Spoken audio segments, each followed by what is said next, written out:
یہ 171 لوگوں کے بارے میں لوگ کہہ دیتے ہیں حادثہ تھا. اگر 171 لوگ پنجاب کے اندر حادثے میں اس طرح جاں بحق ہوتے تو پاکستان میں انقلاب آ چکا ہوتا. لیکن اس کراچی کے لوگوں کو آپ انسان نہیں سمجھتے.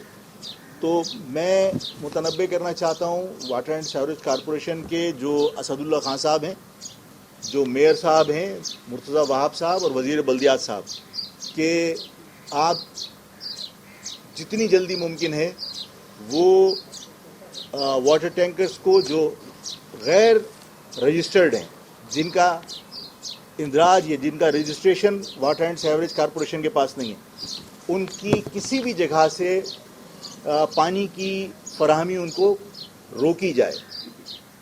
ہائیڈرنٹس کو باقاعدہ حکم دیا جائے اور مانیٹرنگ کی جائے کہ ایسے ٹینکرز, واٹر ٹینکرز جو موٹر وہیکل کے جو اسپیسیفیکیشنز ہیں, جو واٹر اینڈ سیوریج بورڈ کے جو ٹینکر چل رہے ہیں, اگر وہ اس فٹنس پہ پورا نہیں اترتے تو بھی ان کو ریفل نہیں کیا جائے.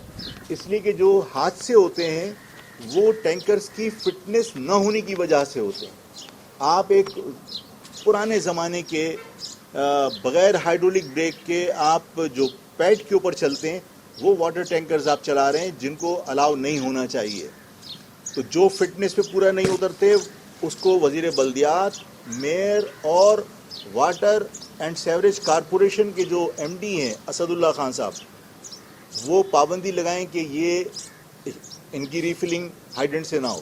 اور اگر یہ سلسلہ نہیں روکتے اور یہ ٹینکرز ان ہائیڈرنٹ سے پانی لے کر شہر میں دندناتے پھرتے ہیں اور اگر اس کے بعد کوئی حادثہ ہوتا ہے تو مہاجر قومی موومنٹ واضح طور پر اعلان کر رہی ہے کہ مہاجر قومی movement water and sewerage board کے ایم ڈی, میئر اور وزیر بلدیات کے خلاف کسی بھی حادثے کی ایف آئی آر براہ راست کٹوائے گا. اس لیے کہ یہ لوگ ذمہ دار ہیں, ان کے ماتحت یہ ادارے کام کرتے ہیں اور جان بوجھ کر پیسوں کی وجہ سے یہ تمام قانون کی خلاف ورزی خود کر رہے ہیں.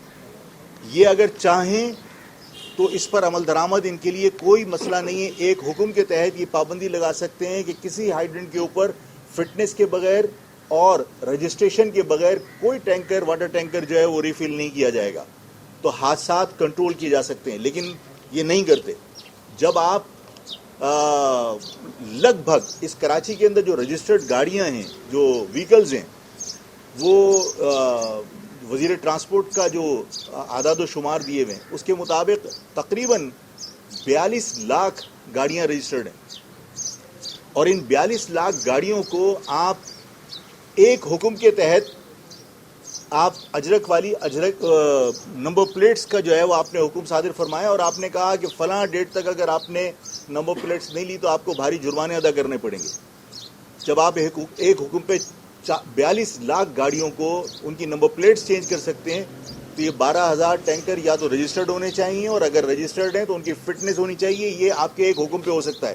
اور اگر آپ جان بوجھ کر یہ حکم نہیں دے رہے اور آپ ان سے پیسے وصول کر رہے ہیں تو ہم اس بارے میں فیصلہ کر چکے ہیں کہ اب کوئی اگر واٹر ٹینکر کے تھرو حادثہ ہوگا تو ہم جو واٹر ٹینکر, یہ جو ہائیڈرنٹس کے مالکان ہیں, چاہے وہ غلام نبی ہوں, چاہے فاروق ایوان ہوں, چاہے طارق ہوں, چاہے نیاز احمد ہوں, شیر محمد بلوچ ہوں, شہزاد احمد ہوں, شاکر ہوں, واٹر بورڈ کے ایم ڈی ہوں, میئر ہو, بلدیہ کا منسٹر, ہم ان کے خلاف ایف آئی آر درج کروائیں گے.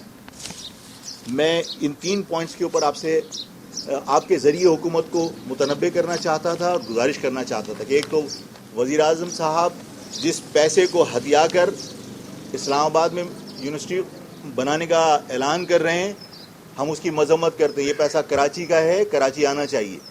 اگر آپ سندھ کی حکومت پر بھروسہ نہیں کرتے, آپ اپنی نگرانی میں اس پیسے کو کراچی پر خرچ کیجیے. اس لیے کہ کراچی کی زمینوں کے ہڑپنے پر یہ فیصلہ ہوا تھا کہ کراچی کی زمینیں بغیر پیسے دیے بحریہ نے قبضہ کی تھیں, جس پر 460 ارب روپے جمع کرنے کا حکم دیا تھا. اس کے بدلے اگر یہ پیسے کراچی کو واپس ملتے ہیں تو کراچی میں نئی یونیورسٹیاں قائم ہو سکتی ہیں, آپ K4 پر یہ پیسہ خرچ کر سکتے ہیں. تو پرائم منسٹر سے میرا یہ درخواست تھی آپ کے ذریعے, اور جو پیپلز پارٹی اس وقت کر رہی ہے, مجھے ان سے بھی یہ درخواست کرنی تھی کہ آپ لوگوں کو دھوکہ مت دیجیے. جب آپ نے خود دستخط کیے ہیں 8 اگست کو اور آپ نے ان نہروں کو 1.5 سال میں تیزی کے ساتھ مکمل کرنے کا حکم صادر فرمایا تھا. آپ کی پریزیڈنٹ ہاؤس سے پریس ریلیز جو جاری ہوئی تھی وہ ریکارڈ پر موجود ہے. اس کے بعد پھر آپ یہ ڈھونگ مت کیجئے کہ ہم ان کینالز کے خلاف ہیں. بات یہ ہے کہ اب ہمارا مطالبہ یہ ہے کہ جب دستخط کیے تھے تو ہمیں یہ بتائیے کہ جب سندھ کے پانی کا سودا کر کے آپ سندھ کو کربلا بنانے کی سازش کا حصہ بنے تھے اس کی قیمت کیا وصول کی تھی. یہ ہمارا مطالبہ ہے. اور دوسرا واٹر اینڈ سیوریج بورڈ کے حوالے سے اور ہیوی ٹریفک کے حوالے سے میں نے آپ سے کہا کہ اب جو حادثات ہوں گے ہم اس پر مقدمہ ان کے خلاف درج کروائیں گے. اگر میرے کسی کہنے پر کہ یہ روک لو میرے خلاف مقدمہ درج ہو سکتا ہے تو جو اس ڈپارٹمنٹ کا ذمہ دار ہے وہ کسی بھی حادثے کا ذمہ دار ہوگا, ہم اس کے خلاف FIR درج کروائیں گے. آپ سب کا بہت بہت شکریہ. میں نے 1 میٹر کپڑا خریدنے کے لیے کہا تھا اور میں آج پھر اس درخواست کو عوام سے اپیل کو دہراتا ہوں کہ 1 میٹر کپڑا لے لیجئے. میں نے اگر 1 میٹر کپڑا لینے کے لیے کہا ہے تو بغیر وجہ کے نہیں کہا. اور میں انشاءاللہ تعالی جس پالیسی کا آپ کہہ رہے ہیں کہ لوگ انتظار کر رہے ہیں, میں 18 مارچ کو انشاءاللہ تعالی وضاحت کر دوں گا کہ یہ 1 میٹر کپڑا میں نے لینے کے لیے کیوں کہا تھا اور اس کے مقاصد کیا اور اب ہمیں کیا کرنا ہے. میں اپنا پوری پالیسی واضح کر دوں گا 18 مارچ کو انشاءاللہ تعالی. نہیں, میرا الطاف صاحب سے براہ راست کوئی رابطہ نہیں ہے. ان کا اسٹیٹمنٹ آیا تھا.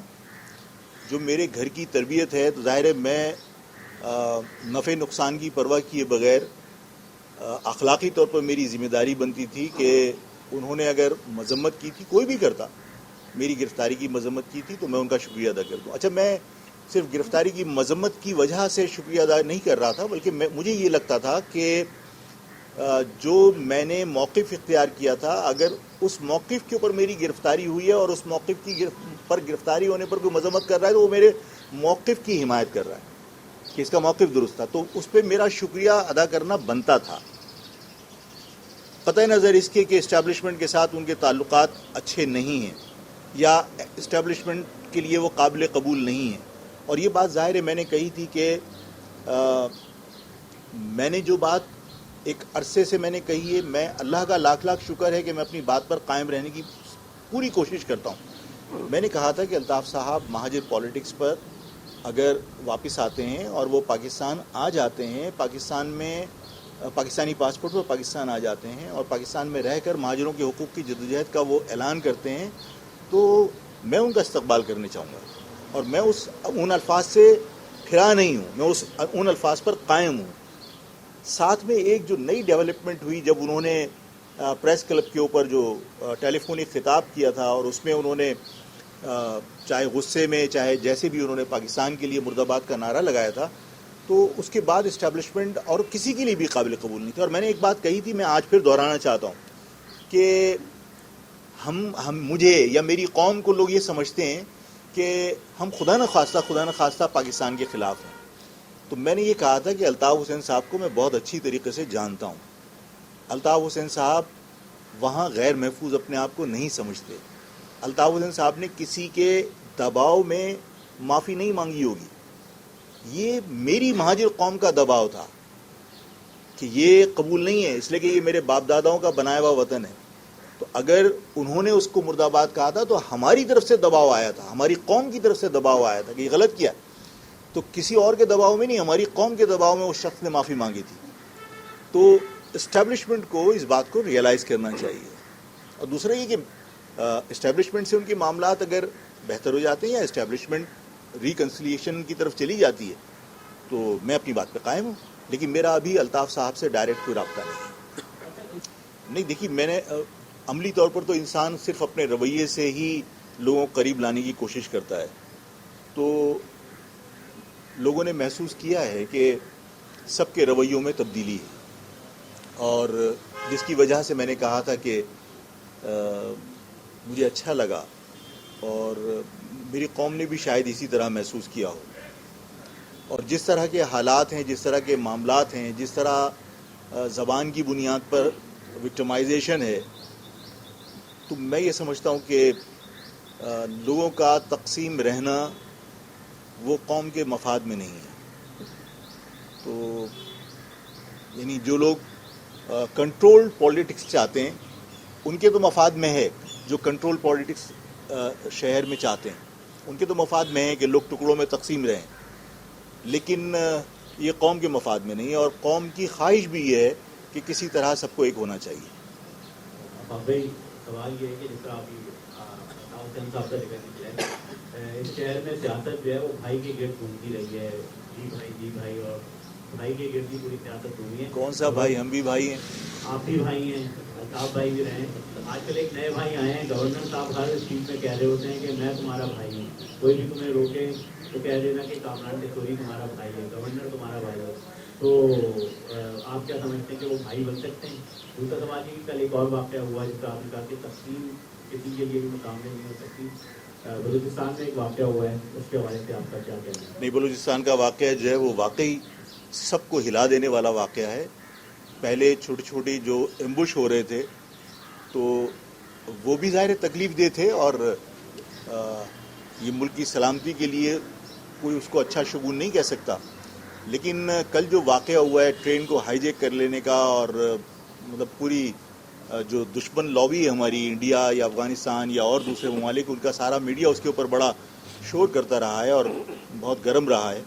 تو یہ سنجیدہ معاملہ ہے, میں اس کی مذمت کرتا ہوں جو دہشت گردی وہاں ہوئی ہے, اور جو جوان ہماری فوج کے دہشت گردی کے خلاف بارڈرز پر اور دہشت گردوں کے خلاف زبرد آزما ہیں, میں ان کے ساتھ یکجہتی کا اظہار کرتا ہوں تاکہ ان کے حوصلے بڑھیں کہ پوری قوم ان کے ساتھ ہے.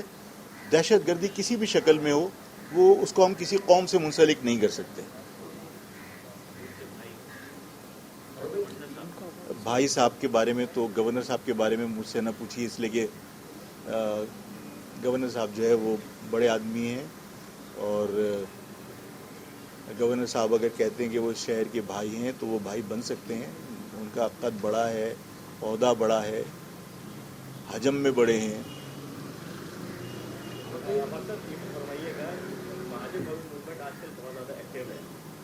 ٹینکر کے حوالے سے آپ نے خود بھی فرمایا تھا کہ جو دیگر قومیت ہیں یا زبانیں بولنے والے وہ بھی آپ کی آواز کر رہے ہیں, تو کیا اس کا کوئی فائدہ اٹھانے کا پلان ہے مہاجر قومی موومنٹ ایکسپینڈ کرنے کا, رابطہ کرنے کا؟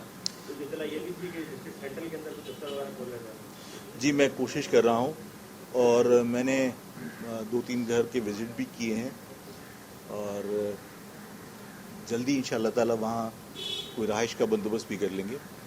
اور جس طرح ابھی آپ نے فرمایا کہ مختلف قوموں کے لوگوں نے بھی اس معاملے پہ حمایت کی, تو مجھے اس معاملے میں بھی خوشی ہے کہ میرے بارے میں جو پرسپشن لوگوں کے ذہن میں تھا, یا جس طرح لوگوں نے میرا امیج پورٹری کیا تھا کہ بھئی میں تو سندھیوں کے خلاف نفرت ہے یا پختونوں کے خلاف نفرت ہے, تو وہ پرسپشن جو ہے وہ دھل گیا, اور لوگوں نے یہ ریئلائز کیا کہ آفاق نے, کیونکہ ڈمپر یا واٹر ٹینکر کے نیچے جب کوئی آتا ہے تو وہ ظاہر ہے کہ کوئی زبان دیکھ کے یا قومیت دیکھ کے نہیں آتا.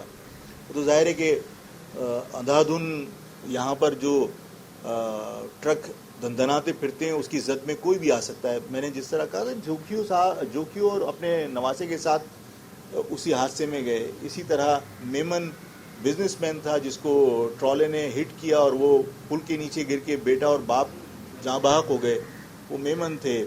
اسی طرح کورنگی کریک کے اندر جو واقعہ ہوا اس کے اندر سندھی جاں بحق ہوئے تھے. پنجاب سے لوگ آئے ہوئے تھے یہاں کراچی گھومنے کے لیے, جو ملینیم مال کے اوپر جو حادثہ ہوا اس میں وہ لوگ جاں بحق ہوئے. تو تمام قومیتوں کے لوگ وکٹم تھے. تو جب میں نے بات کی تو تمام لوگوں نے اس بات کی سپورٹ کی. اور جو کپڑے کا میٹر میں نے کہا تھا, تو میں صرف مہاجروں سے میں اپیل نہیں کر رہا ہوں کہ وہ 1 میٹر کپڑا لے کے رکھ لیں. میں اس کراچی سے محبت کرنے والے ہر شخص سے یہ امید رکھتا ہوں کہ وہ میرے کہنے پر 1 میٹر کپڑا ضرور لے لیں گے, اور میں 18 تاریخ کو انشاءاللہ پالیسی کا اعلان کروں گا. 18 مارچ کو. تو پہلا یہ کہ جو غیر ڈمپر والا ایشو تھا اس میں آپ نے 18 مارچ کی تاریخ ہی کیوں ہوئی ہے؟ 18 مارچ کو تو مہاجر قوموں میں وضاحت ایک بات سے یہ معلوم ہوگا اچھا. دوسرا یہ ہے کہ پانی کے مسئلے پر آپ نے بات کی, تو پہلے میں ایک پوائنٹ بتا دوں, میں اصل میں بڑھاپا ہے نا بھول جاؤں گا. دیکھیے 18 مارچ بالکل صحیح ہے کہ میں نے باقاعدہ ڈیٹ چوز کی ہے, اور اسی ڈیٹ کو میں پالیسی اپنی وضاحت کے ساتھ بیان کروں گا. 18 مارچ جو ہے وہ سیلیبریٹ کرتے ہیں متحدہ پاکستان والے, اور 18 مارچ ایکچولی مہاجر قومی موومنٹ کے قیام کا دن ہے. اخلاقی طور پر متحدہ قومی موومنٹ کو اس دن یوم تاسیس منانا چاہیے جس دن متحدہ قومی موومنٹ کا قیام عمل میں آئے. مہاجر قومی موومنٹ کو متحدہ قومی موومنٹ میں کنورٹ کیا. مہاجر قومی موومنٹ ایک رجسٹرڈ پولیٹیکل پارٹی ہے, اور مہاجر قومی موومنٹ کا یوم تاسیس اسی دن ہے جس دن مہاجر قومی موومنٹ وجود میں آئی تھی. APMSO سے مہاجر قومی موومنٹ کا قیام عمل میں آیا تھا. تو میں اب تک جو ہے وہ اس طرح ہم نے سیلیبریٹ نہیں کیا, اور ظاہر ہے کہ یوم تاسیس جو ہے وہ صرف اپنے عزم کو دہرانے کا ایک ذریعہ ہوتا ہے. تو ہم تو ہر روز ہی اپنے عزم کو دہرا رہے ہوتے ہیں. میرا خیال یہ ہے کہ 18 مارچ کو متحدہ قومی موومنٹ اپنا یوم تاسیس منانے سے گریز کرے, اس لیے کہ ان کا یوم تاسیس اس دن نہیں ہے. 18 مارچ کو مہاجر قومی موومنٹ کا قیام عمل میں آیا تھا. مہاجر قومی موومنٹ ایک رجسٹرڈ پولیٹیکل پارٹی ہے. ہم اخلاقی طور پر ان سے کہہ سکتے ہیں کہ آپ متحدہ قومی موومنٹ جس دن بنی تھی اس دن اپنا یوم تاسیس منائیے, اور یہ بھی مت کہیے کہ 41واں یوم تاسیس اور 42واں یوم تاسیس, اس لیے کہ 41واں اور 42واں متحدہ قومی موومنٹ کا ہو نہیں سکتا, اس لیے کہ متحدہ قومی موومنٹ کو بنے ہوئے 41 سال نہیں ہوئے, وہ 97 میں بنی تھی. تو اور اگر ضرورت پڑی تو ظاہر ہے میرے پاس یہ آپشن ہے, میری پارٹی کے پاس یہ آپشن ہے کہ مہاجر قومی موومنٹ جس دن وجود میں آئی تھی میں الیکشن کمیشن میں درخواست دوں, اور متحدہ قومی موومنٹ جس دن بنی تھی, جس دن اعلان ہوا تھا, اس کا ریکارڈ موجود ہے, میں وہ ریکارڈ الیکشن کمیشن کو پیش کروں, اور میں الیکشن کمیشن کے ذریعے ان کو پابند کروں کہ اب جو ہے وہ 18 مارچ کو یوم تاسیس متحدہ نہ منائیں. میں اسی لیے میں نے اس دن کا انتخاب کیا ہے, اور اس دن میں اپنی پالیسی کا اعلان کروں گا جو میں نے 1 میٹر کپڑے کے لیے آپ سے کہا ہے. اچھا, دوسرا یہ کہ آپ نے دوسرا کیا کینال کا, تو کینال کی جو پروٹیسٹ ہو رہا تھا وہاں پر بھی گئے تھے, تو کینال پر ایک پروٹیسٹ 14 تاریخ کو GD اور تمام جماعتیں کر رہی ہیں, تو کیا آپ کے ان کے ساتھ رابطوں کی کوئی بات آئی, تو کیا اس میں آپ ان لائنس کا حصہ بنیں گے, کیونکہ آپ کو وہاں جانے کے بعد بہت سارے اسٹیٹمنٹس آئے گا آپ کے, تو کیا آپ اس کا حصہ بنیں گے؟ دیکھیے, میں وہاں پر بھی بغیر بلائے نہیں گیا تھا, اس لیے کہ کسی کا پلیٹ فارم روڈ پہ چلتے ہوئے ہم استعمال نہیں کر سکتے. ممکن ہے کہ وہ ہمیں ویلکم کرنا نہ چاہتا ہو, تو انہوں نے ہمیں دعوت دی تھی سندھ لائر فورم نے, تو میں وہاں چلا گیا تھا, اور میں نے جا کے سندھی بھائیوں کے ساتھ یکجہتی کا اظہار کیا کہ بھئی سندھ کے جو ایشوز ہیں یعنی دیہی سندھ کے, وہ صرف دیہی سندھ کا ایشو نہیں ہونا چاہیے. اربن اور رورل ایریاز کی تقسیم ذوالفقار علی بھٹو صاحب کے ذریعے ہوئی تھی, اور ظاہر ہے کہ یہ اربن اور رورل ایریاز کا مقصد مہاجر اور سندھی ہی ہے, آپ اس کو کچھ بھی کہتے رہیے. تو دو الگ الگ شناخت کے ساتھ قومیں زندہ ہیں, اور یہاں کے مستقل باشندے یہی ہیں. تو میں نے وہاں پر بھی جا کر یہ کہا تھا کہ دیہی سندھ کا اگر کوئی مسئلہ ہے تو وہ بھی اربن ایریا کا مسئلہ ہے, ہمارا مسئلہ ہے, صرف آپ کا نہیں ہے. اور اگر میں ایک قدم آگے بڑھا رہا ہوں تو اب آپ کو بھی ایک قدم آگے بڑھانا چاہیے کہ اگر کوئی اربن ایریا کا مسئلہ ہے تو وہ صرف اربن ایریاز کا نہیں ہونا چاہیے, وہ پورے سندھ کا ہونا چاہیے. اور سندھی عوام کو بھی اسی طرح مذمت کرنی چاہیے جس طرح آفاق احمد نے پانی کے مسئلے پہ مذمت کی.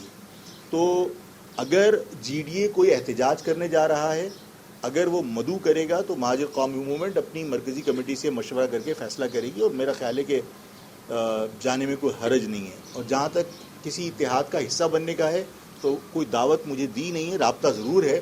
اگر دعوت دیں گے تو پارٹی فیصلہ کرے گی کہ وہ وہاں آپ کی پوزیشن کیا ہے. اور تیسرا تو وفاقی کابینہ نے اس میں اپروول کی طرف جاری ہے, وفاقی کابینہ میں ظاہر کے جو شامل ہے, اور یونیورسٹی بنا رہے ہیں وہ لوگ ظاہر وزارت تعلیم خالد مقبول صدیقی صاحب کے پاس ہے, تو وہ ایک راشی پہ وہ نہیں لا سکتے.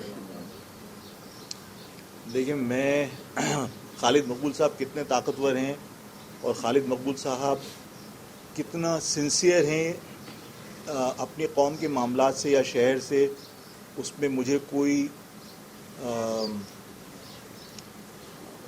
رائے زنی کا حق نہیں. میرا خیال ہے قوم کو پتہ ہے, اور یہ توقع رکھنا کہ وہ اپنی منسٹری خطرے میں ڈال دیں گے اور وفاق سے لڑیں گے کہ یہ پیسہ کراچی کا ہے اور کراچی میں دیا جائے, تو ممکن نہیں ہے. یہ وفاقی کابینہ میں جائے گا, لیکن ظاہر ہے کہ مجھے نہیں لگتا کہ یہ لوگ اتنے جرات مندی کے ساتھ بات کر سکتے ہیں. اور میں نے آپ سے کہا کہ ہمیں مزاحمت کرنی پڑے گی, اس لیے کہ یہ شہر کا پیسہ ہے. یہ زمینیں بحریہ ٹاؤن نے کراچی کی زمینیں ہڑپی تھیں, اور ان زمینوں کے بدلے سپریم کورٹ نے یہ حکم دیا تھا کہ آپ 460 ارب روپیہ جمع کرائیے. یہ 460 ارب روپیہ آج وصول ہو یا کل وصول ہو, یہ صرف کراچی کا حق ہے. آپ سب کا بہت بہت شکریہ.